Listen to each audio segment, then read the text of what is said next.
ताज्या घडामोडींसाठी स्वानंद न्यूजला सबस्क्राइब करा आणि बेल आयकॉनवर क्लिक करा। भरत राजवानी जी, हम लोग शहर में घूम रहे हैं, शहर के लोग हमसे ये सवाल कर रहे हैं कि भरत राजवानी उल्लासनगर से चुनाव क्यों लड़ रहे हैं। उनके चुनाव लड़ने से दो समुदाय या समाज के प्रति जो वोट आने वाले हैं वो खराब होंगे। आपका क्या कहना है इस विषय पर? देखिए, मैं खुद उल्लासनगर का नागरिक हूँ। यहाँ पे मेरा जन्म हुआ है और आज जो मैं 3 बार का नगर सेवक रह चुका हूँ, मेरे परिवार से भी लोग रहे हैं, तो वो हमारी एड्रेस तो उल्लासनगर की है। और रही बात कि ये जो उल्लासनगर की पार्ट को अलग किया गया है, वो जो रेखा निकली है वो एक प्रशासन का सिस्टम है जो बाउंड्री को बनाया गया है विधानसभा 141। पर जब मैं उल्लासनगर 141 में घूमता था, जब मैं खुद सभागृह नेता रहा हूँ महानगर पालिका, तब मैं एक काफ़ी पदाधिकारी और कुछ नागरिक समस्या लेके आते थे और उसमें सबसे ज़्यादा समस्या हमारे 1, 2, 3 की होती थी। तो मैं जब घूमता था वहाँ पे देखता था और मैंने कई सारे पदाधिकारी और वहाँ के नागरिकों के काम किए।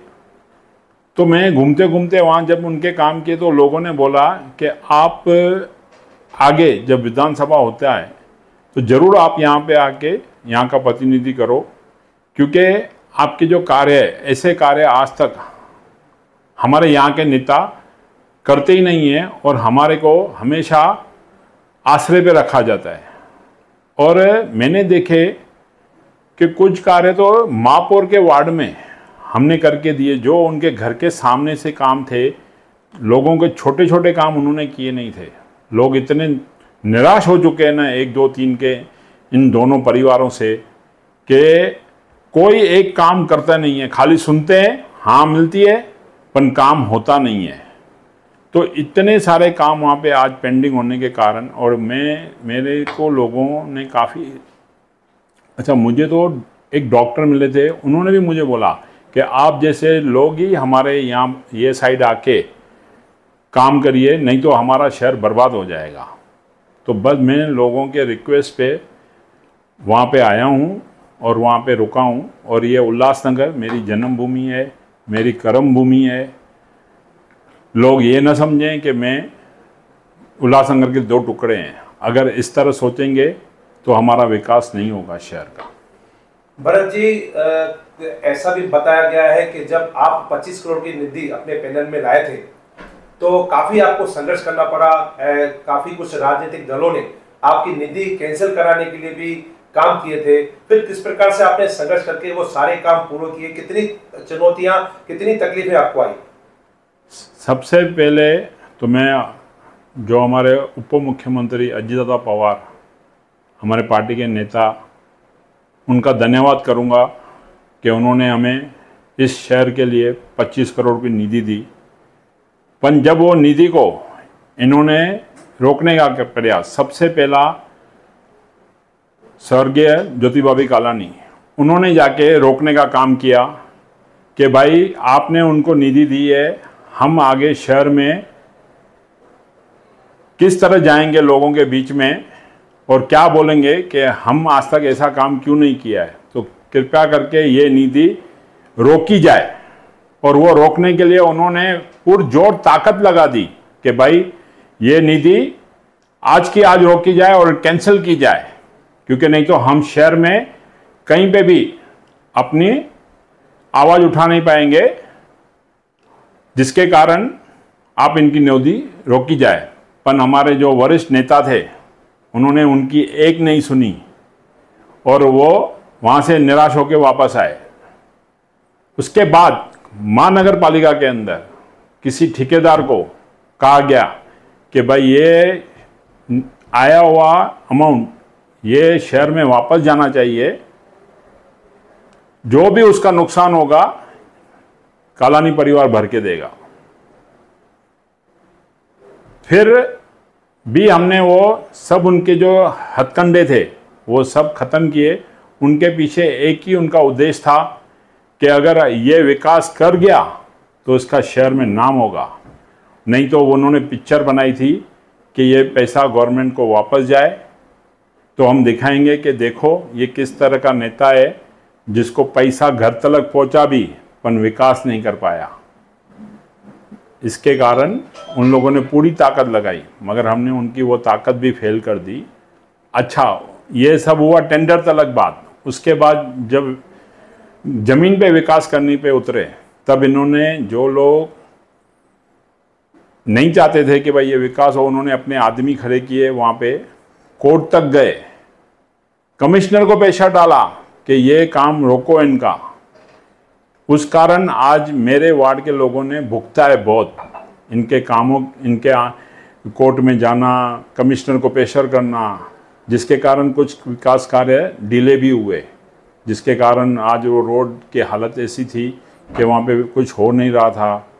मट्टी हो रही थी, लोगों की धूल घरों में जा रही थी। तो इन लोगों ने खाली नेगेटिविटी वाले काम किए हैं, विकास इनसे खुद से होता नहीं है। और जो करता है तो उसको भी ये रोकने को आते हैं। आपके ही कुछ चैनलों में आपने देखे होंगे, खुद ये लोग मैदान पे उतर के विरोध करने आए हमारे कामों को। तो हमने ये सब फेस किए और उसके बाद भी हमने आज विकास किया है।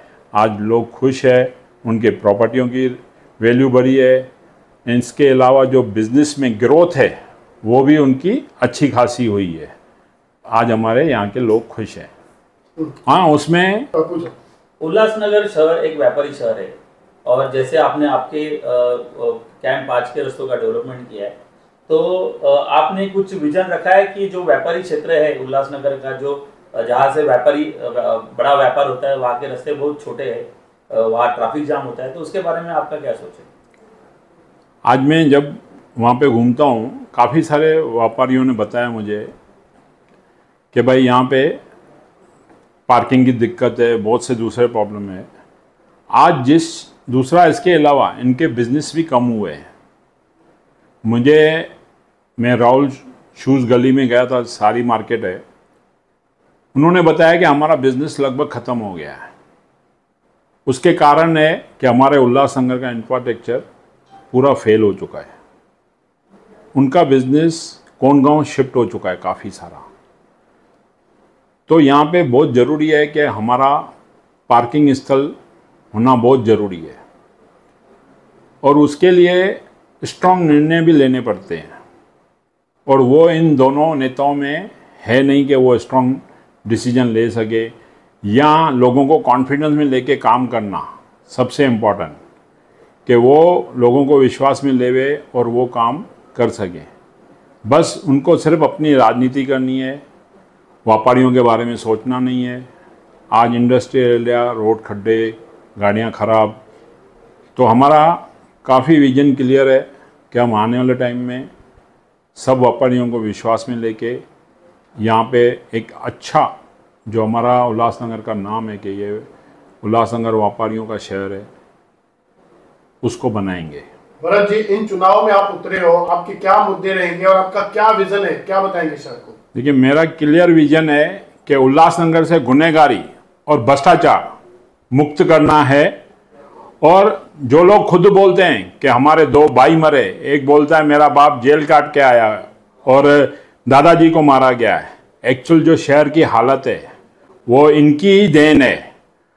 इसके अलावा मैं शहरवासियों को बोलूँगा, आह्वान करूँगा कि जो आज चुनाव हो रहे हैं उसकी जो परीक्षा है वो नेताओं की नहीं, आप लोगों की है। अभी आपका सही टाइम है कि आपको कौन सा नेता चुनना चाहिए, जो विकास करे या विनाश करे, अब आपके हाथ में है। धन्यवाद। ताज्या घडामोडींसाठी स्वानंद न्यूजला सबस्क्राईब करा आणि बेल आयकॉनवर क्लिक करा।